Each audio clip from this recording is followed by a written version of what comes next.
Revelación hipnótica. Cualquiera que sea la duda que aún pueda envolver la razón del mesmerismo, sus hechos sorprendentes son ahora admitidos casi universalmente. De estos últimos, los que dudan, son meros escépticos de profesión, una tribu improductiva y de mala reputación. No puede haber una pérdida de tiempo más absoluta que el intento de demostrar, en la actualidad, que el hombre, por el mero ejercicio de la voluntad, puede impresionar a su prójimo hasta el punto de sumirlo en una condición anormal, cuyos fenómenos se asemejan mucho a los de la muerte, o al menos se asemejan más a ellos que a los fenómenos de cualquier otra condición normal de nuestro conocimiento, que, mientras se encuentra en este estado, la persona así impresionada emplea solo con esfuerzo. Y luego débilmente, los órganos sensoriales externos, pero percibe, con una percepción muy refinada y a través de canales supuestamente desconocidos, asuntos que van más allá del alcance de los órganos físicos, que, además, sus facultades intelectuales están maravillosamente exaltadas y vigorizadas, que sus simpatías con la persona que lo impresiona son profundas y, finalmente, que su susceptibilidad a la impresión aumenta con su frecuencia, mientras que, en la misma proporción, los fenómenos peculiares provocados son más extensos y más pronunciados. Digo que sería superfluo demostrar estas leyes del mesmerismo en sus rasgos generales, ni voy a infligir a mis lectores una demostración tan innecesaria hoy. Mi propósito en este momento es, en efecto, muy diferente. Me veo impulsado, incluso frente a un mundo de prejuicios, a detallar sin comentarios la extraordinaria sustancia de una conversación que tuvo lugar entre un durmiente y yo. Había adquirido el hábito de hipnotizar a la persona en cuestión, el señor Van Kirk, y la aguda susceptibilidad y exaltación habituales de la percepción hipnótica habían sobrevenido. Durante muchos meses había estado sufriendo de tisis confirmada, cuyos efectos más angustiosos habían sido aliviados por mis manipulaciones, y en la noche del miércoles 15 de este mes, fui llamado a su lado. El enfermo sufría un dolor agudo en la región del corazón y respiraba con gran dificultad, presentando todos los síntomas habituales del asma. En espasmos como estos, solía encontrar alivio con la aplicación de mostaza en los centros nerviosos, pero esa noche lo había intentado en vano. Cuando entré en su habitación, me saludó con una sonrisa alegre, aunque evidentemente tenía mucho dolor corporal, parecía estar, mentalmente, bastante tranquilo. Te he hecho llamar esta noche, dijo, no tanto para que me administres mi dolencia corporal, sino para que me satisfagas en relación con ciertas impresiones psíquicas que, últimamente, me han causado mucha ansiedad y sorpresa. No necesito decirte lo escéptico que he sido hasta ahora sobre el tema de la inmortalidad del alma. No puedo negar que siempre ha existido, como si estuviera en esa misma alma que he estado negando, un vago medio sentimiento de su propia existencia. Pero este medio sentimiento en ningún momento llegó a ser convicción. Mi razón no tenía nada que ver con él. Todos los intentos de investigación lógica resultaron, de hecho, en dejarme más escéptico que antes. Me habían aconsejado estudiar a Cassen. Lo estudié en sus propias obras, así como en las de sus ecos europeos y americanos. El Charles Selgun, del señor Brownsen, por ejemplo, fue puesto en mis manos. Lo leí con profunda atención. En todo momento lo encontré lógico, pero las partes que no eran meramente lógicas eran, por desgracia, los argumentos iniciales del héroe incrédulo del libro. En su resumen me pareció evidente que el razonador ni siquiera había logrado convencerse a sí mismo. Su final había olvidado claramente su comienzo, como el gobierno de Trínculo.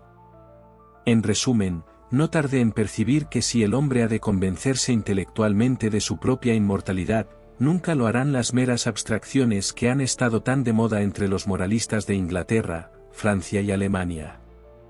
Las abstracciones pueden divertir y ejercitar, pero no se aferran a la mente.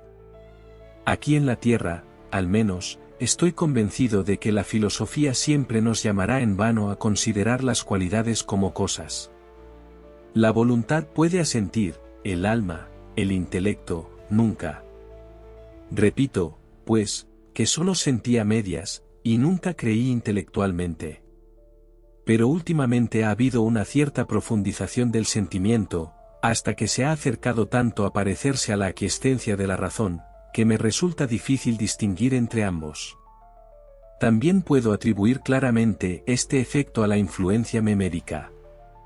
No puedo explicar mejor mi significado que con la hipótesis de que la exaltación memérica me permite percibir una serie de razonamientos que, en mi existencia anormal, me convencen, pero que, en plena conformidad con los fenómenos meméricos, no se extienden, excepto a través de su efecto, a mi condición normal. En el sueño vigilia, el razonamiento y su conclusión, la causa y su efecto, están presentes juntos. En mi estado natural, al desaparecer la causa, solo queda el efecto, y quizás solo parcialmente. Estas consideraciones me han llevado a pensar que podrían obtenerse buenos resultados de una serie de preguntas bien dirigidas que se me propusieran mientras estoy hipnotizado.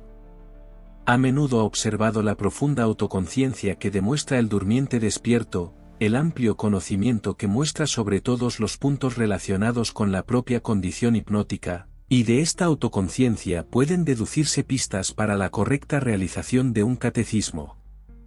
Por supuesto, accedí a realizar este experimento. Unas pocas pasadas hicieron que el señor Van Kerck cayera en el sueño hipnótico.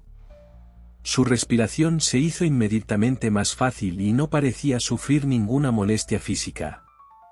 A continuación, se produjo la siguiente conversación, V en el diálogo que representa al paciente, y P yo mismo. P, ¿está dormido? V. Sí, no. Preferiría dormir más profundamente. P, después de unas cuantas pasadas más. ¿Duerme ahora? V.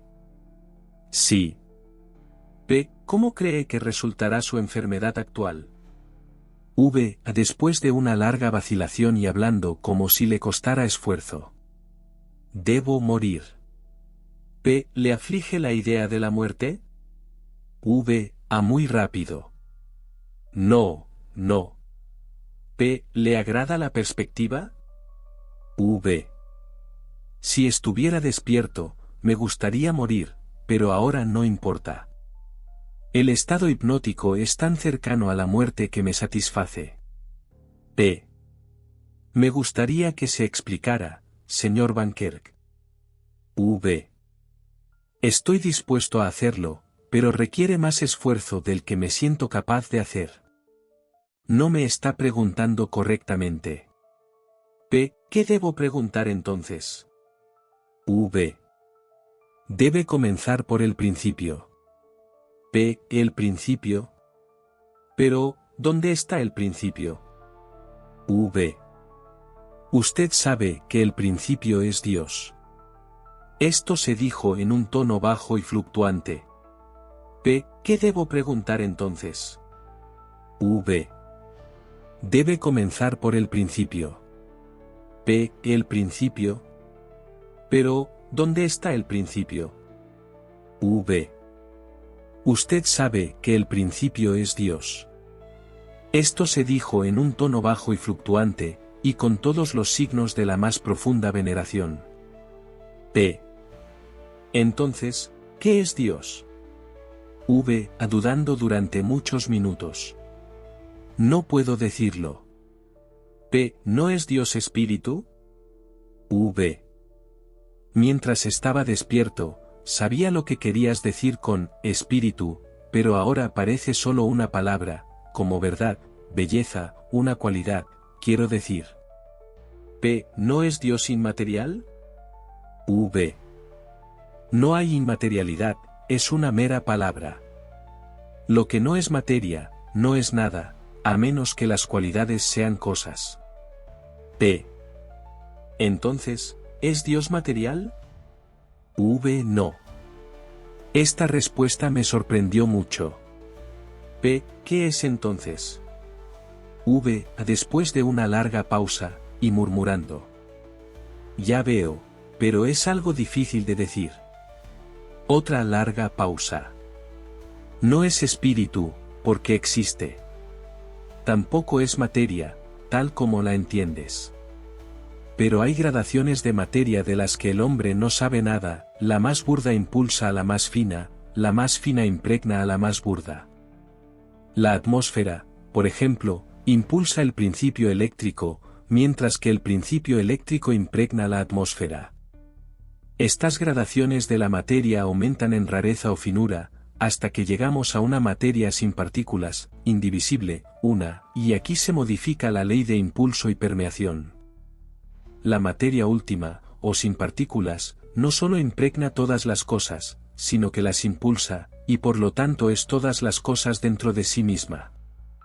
Esta materia es Dios. Lo que los hombres intentan encarnar en la palabra, pensamiento, es esta materia en movimiento. P. Los metafísicos sostienen que toda acción es reducible al movimiento y al pensamiento, y que este último es el origen de la primera. V. Sí, y ahora veo la confusión de ideas. El movimiento es la acción de la mente, no del pensamiento. La materia sin partículas, o Dios, en reposo, es, por mucho que podamos concebirlo, lo que los hombres llaman mente. Y el poder del movimiento propio, equivalente en efecto a la abolición humana, es, en la materia sin partículas, el resultado de su unidad y omnipresencia, no sé cómo, y ahora veo claramente que nunca lo sabré. Pero la materia sin partículas, puesta en movimiento por una ley o cualidad existente en sí misma, es el pensamiento. P. ¿No puede darme una idea más precisa de lo que usted llama materia sin partículas? V. Las materias que el hombre conoce escapan a los sentidos en gradación. Tenemos, por ejemplo, un metal, un trozo de madera, una gota de agua, la atmósfera, un gas, calor, electricidad, el éter luminífero. Ahora llamamos materia a todas estas cosas y abarcamos toda la materia en una definición general, pero, a pesar de esto, no puede haber dos ideas más esencialmente distintas que la que atribuimos a un metal y la que atribuimos al éter luminífero. Cuando llegamos a este último, sentimos una inclinación casi irresistible a clasificarlo con el espíritu o con la nada. La única consideración que nos frena es nuestra concepción de su constitución atómica, e incluso aquí tenemos que buscar ayuda en nuestra noción de átomo, como algo que posee en infinita minuciosidad, solidez, palpabilidad, peso. Destruye la idea de la constitución atómica y ya no podremos considerar el éter como una entidad, o al menos como materia. A falta de una palabra mejor, podríamos llamarlo espíritu. Demos ahora un paso más allá del éter luminífero, concebamos una materia mucho más rara que el éter, como este éter es más raro que el metal, y llegamos inmediatamente, a pesar de todos los dogmas escolares, a una masa única, una materia sin partículas. Porque aunque podamos admitir una pequeñez infinita en los propios átomos, la infinitud de la pequeñez en los espacios entre ellos es un absurdo. Habrá un punto, habrá un grado de rareza, en el que, si los átomos son suficientemente numerosos, los espacios intermedios deben desaparecer y la masa fusionarse por completo. Pero si se descarta la consideración de la constitución atómica, la naturaleza de la masa se desliza inevitablemente hacia lo que concebimos como espíritu. Sin embargo, está claro que sigue siendo materia en su totalidad. La verdad es que es imposible concebir el espíritu, ya que es imposible imaginar lo que no existe. Cuando nos halagamos de haber formado su concepción, simplemente hemos engañado a nuestro entendimiento al considerar la materia infinitamente enrarecida. P. Me parece que hay una objeción insuperable a la idea de la coalescencia absoluta, y es la muy ligera resistencia que experimentan los cuerpos celestes en sus revoluciones por el espacio, una resistencia que ahora se ha comprobado, es cierto, que existe en cierto grado, pero que, sin embargo, es tan leve que ha pasado completamente desapercibida incluso para la sagacidad de Newton. Sabemos que la resistencia de los cuerpos es, principalmente, proporcional a su densidad. La coalescencia absoluta es densidad absoluta. Donde no hay espacios intermedios, no puede haber ceder. Un éter, absolutamente denso, pondría un freno infinitamente más eficaz al progreso de una estrella que un éter de diamante o de hierro. V. Su objeción se responde con una facilidad que está casi en la proporción de su aparente imposibilidad de respuesta. En cuanto al progreso de la estrella, no importa si la estrella atraviesa el éter o el éter la atraviesa. No hay error astronómico más inexplicable que el que reconcilia el conocido retraso de los cometas con la idea de su paso a través de un éter, porque, por muy raro que se suponga este éter, pondría fin a toda revolución sideral en un periodo mucho más breve de lo que han admitido aquellos astrónomos que se han esforzado por pasar por alto un punto que les resultaba imposible comprender. El retraso realmente experimentado es, por otro lado, aproximadamente el que podría esperarse de la fricción del éter en el paso instantáneo a través del orbe. En un caso, la fuerza retardante es momentánea y completa en sí misma, en el otro, es infinitamente acumulativa. P. Pero en todo esto, en esta identificación de la mera materia con Dios, ¿no hay nada de irreverencia? Me vi obligado a repetir esta pregunta antes de que el que me despertaba del sueño comprendiera plenamente mi significado. V. ¿Puede decir por qué la materia debería ser menos venerada que la mente? Pero olvida que la materia de la que hablo es, en todos los aspectos, la misma, mente, o espíritu, de las escuelas, en lo que respecta a sus altas capacidades, y es, además, la materia, de estas escuelas al mismo tiempo. Dios, con todos los poderes atribuidos al espíritu, no es más que la perfección de la materia. P. Afirma, entonces, que la materia sin partículas, en movimiento, ¿es pensamiento? V. En general, este movimiento es el pensamiento universal de la mente universal. Este pensamiento crea. Todas las cosas creadas no son más que los pensamientos de Dios. P. Dice, en general. V. Sí. La mente universal es Dios. Para las nuevas individualidades, la materia es necesaria. P. Pero ahora habla de mente y materia, como hacen los metafísicos. V. Sí, para evitar confusiones. Cuando digo mente, me refiero a la materia no dividida o última, por materia, me refiero a todo lo demás. P. Estaba diciendo que, la materia es necesaria para las nuevas individualidades. V. Sí, porque la mente, existente sin incorporar, es simplemente Dios.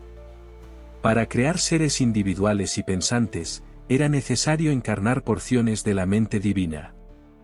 Así se individualiza al hombre. Despojado de la investidura corporativa, él era Dios. Ahora bien, el movimiento particular de las porciones encarnadas de la materia sin partículas es el pensamiento del hombre, como el movimiento del todo es el de Dios. P. ¿Dices que despojado del cuerpo el hombre será Dios? V. Después de mucha vacilación. No podría haber dicho esto, es un absurdo. P. Refiriéndose a mis notas. Dijiste que, despojado de la investidura corporativa, el hombre sería Dios. V. Y esto es cierto. El hombre así despojado sería Dios, sería no individualizado. Pero nunca puede ser despojado de esta manera, al menos nunca lo será, de lo contrario debemos imaginar una acción de Dios volviendo sobre sí mismo, una acción sin propósito y fútil. El hombre es una criatura. Las criaturas son pensamientos de Dios. Es la naturaleza del pensamiento ser irrevocable. P.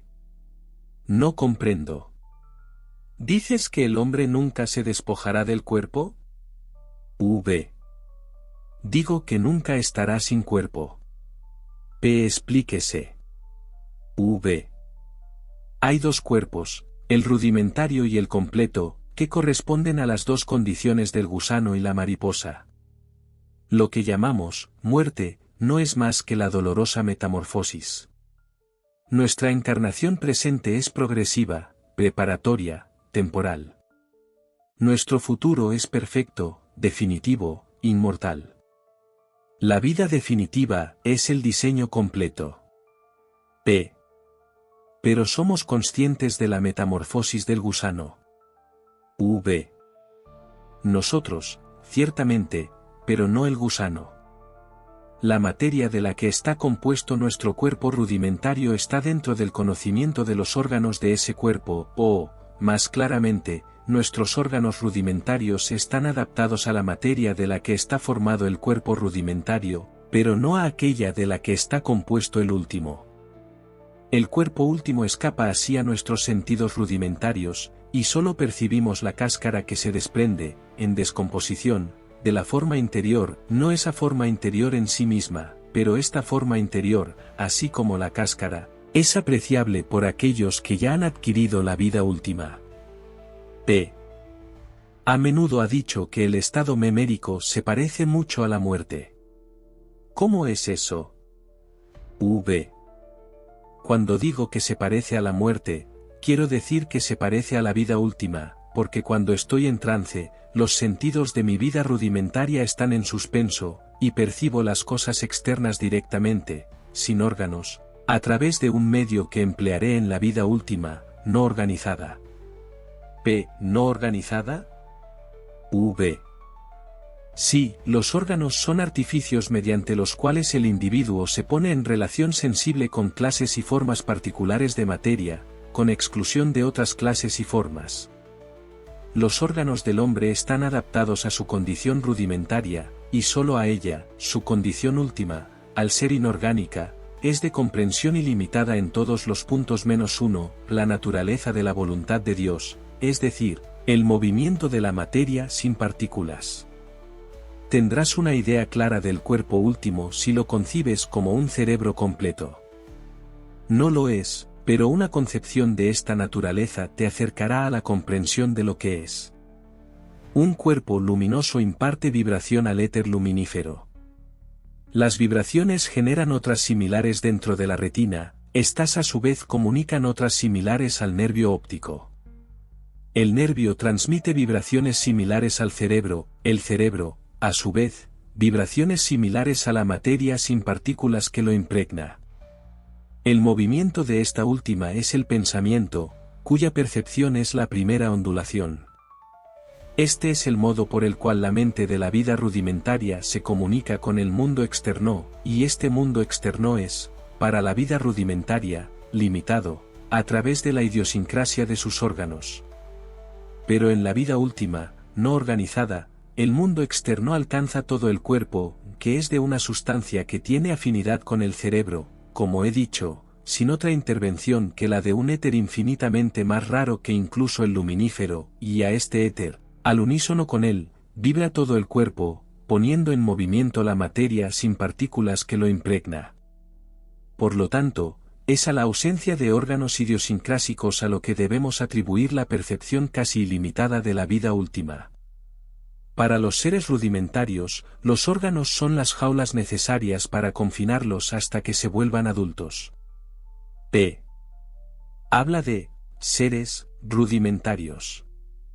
¿Existen otros seres pensantes rudimentarios además del hombre?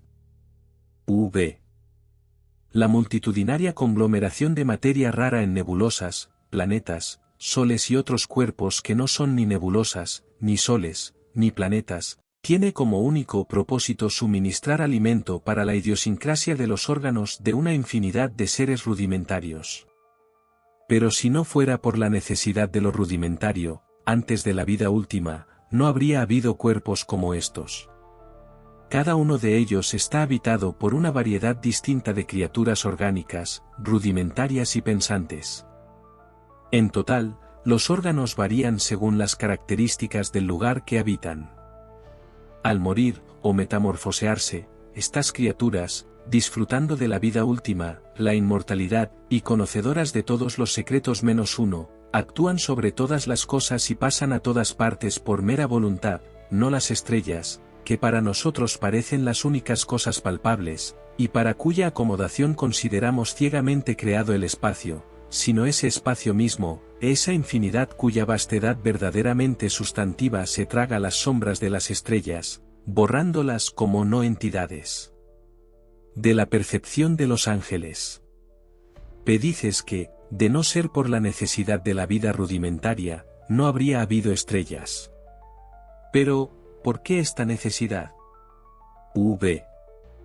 En la vida inorgánica, así como en la materia inorgánica en general, no hay nada que impida la acción de una simple ley única, la voluntad divina. Con el fin de producir impedimentos, se inventaron la vida y la materia orgánicas, complejas, sustanciales y cargadas de leyes. P. Pero de nuevo, ¿por qué es necesario que se haya producido este impedimento? V. El resultado de la ley inviolable es la perfección, el bien, la felicidad negativa. El resultado de la ley violada es la imperfección, el mal, el dolor positivo. A través de los impedimentos que ofrecen el número, la complejidad y la sustancialidad de las leyes de la vida orgánica y la materia, la violación de la ley se hace, hasta cierto punto, practicable. Así, el dolor, que en la vida inorgánica es imposible, es posible en la orgánica. P. Pero, ¿para qué sirve que el dolor sea posible? V. Todas las cosas son buenas o malas en comparación. Un análisis suficiente mostrará que el placer, en todos los casos, no es más que el contraste del dolor. El placer positivo es una mera idea. Para ser felices en un momento dado, debemos haber sufrido en el mismo. No sufrir nunca habría sido no haber sido bendecido. Pero se ha demostrado que, en la vida inorgánica, el dolor no puede ser así la necesidad de lo orgánico. El dolor de la vida primitiva de la tierra es la única base de la dicha de la vida última en el cielo. P. Aún así, hay una de sus expresiones que me resulta imposible comprender, la inmensidad verdaderamente sustantiva de la infinidad. V. Esto, probablemente, se debe a que no tienes una concepción suficientemente genérica del término, sustancia, en sí mismo. No debemos considerarlo como una cualidad, sino como un sentimiento, es la percepción, en los seres pensantes, de la adaptación de la materia a su organización.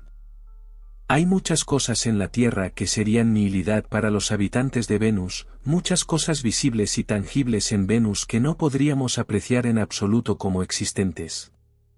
Pero para los seres inorgánicos, para los ángeles, toda la materia sin partículas es sustancia, es decir, todo lo que llamamos espacio, es para ellos la sustancia más verdadera, las estrellas, mientras tanto, a través de lo que consideramos su materialidad, escapan al sentido angélico, en la misma proporción en que la materia sin partículas, a través de lo que consideramos su inmaterialidad, elude lo orgánico.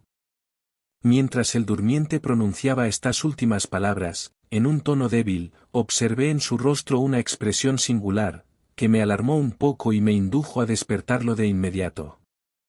Tan pronto como lo hice, con una brillante sonrisa que irradiaba todos sus rasgos, cayó de espaldas sobre su almohada y expiró. Noté que en menos de un minuto después su cadáver tenía toda la rigidez de la piedra.